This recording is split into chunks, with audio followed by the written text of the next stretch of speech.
Are you the type that like cow tongue? Or yeah, this video is for you. Come and sit down. Carry your chair. Make I teach you how you go take clean this cow tongue. So today I buy this cow tongue. Why I go take prepare this my ogusi soup. Oh. And so I come sit down, come go boil water because you know say sometimes when people buy cow tongue, they don't know say you get wetin you need to remove from this cow tongue before you start to dey use am. Or you could start to dey consume or cook am, use am cook food. Yes, e get something wey dey for this cow tongue. All this thing wey you dey see, why I dey use style dey slice and dey comot, dey try to comot am, all this whitish something. Some people no know say they dey comot am for cow tongue. So you need to boil water. Make sure say your water boil wella. Make the water boil well, make e dey boil well. Then come put the cow tongue inside that hot water. That water go come help am come dey easy for you to peel am out.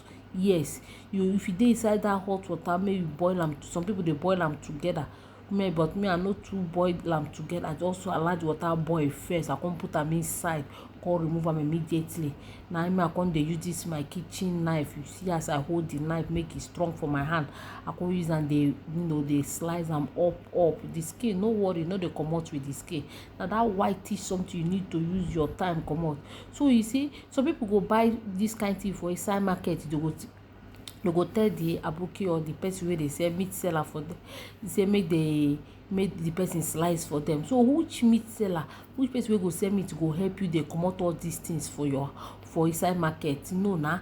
So you need to buy am like that, carry am go your house, sit down, make you use time clean this meat, because all this thing wey you dey see na dirty. You know say as all these animals wey dey chop everything wey dey see, you get wetin you go come go use your money go buy wahala inside market.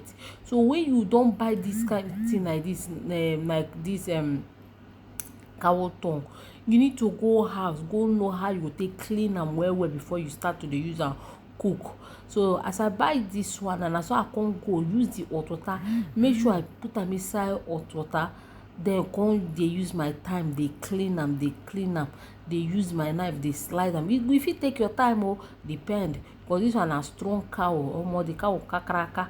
So I have to just use my time dey slice this thing, dey comot. But good thing na do good job, because see am na the end.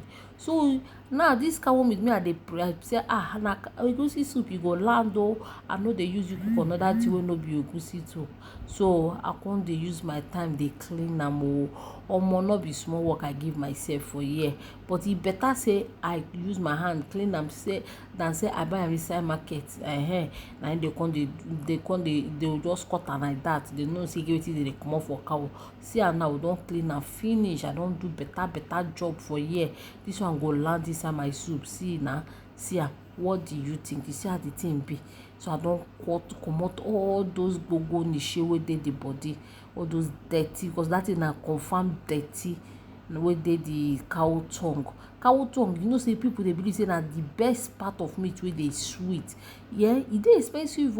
Yes, e dey expensive, because e get where they say e get many things wey dey give for body, but no be wetin I go dey list now. But this one na the most sweetest part for cow body. So e dey somehow expensive. Abeg, if you get another method wey dey take slice your own, cut your own, make you come tell me, make me too use that method. But I think say this method wey I use work for me. Yes, but if you get another method wey dey take dey clean am, make you help me comment well for comment section. Make you share your own idea. See wetin I pack for hand. Na all the thing wey I comot from this cow tongue, all this dirty wey you see wey I dey pack from the sink, na wetin comot from that cow tongue. So imagine say you come go market, they come just cut am for you, slice am. You no fit go get that time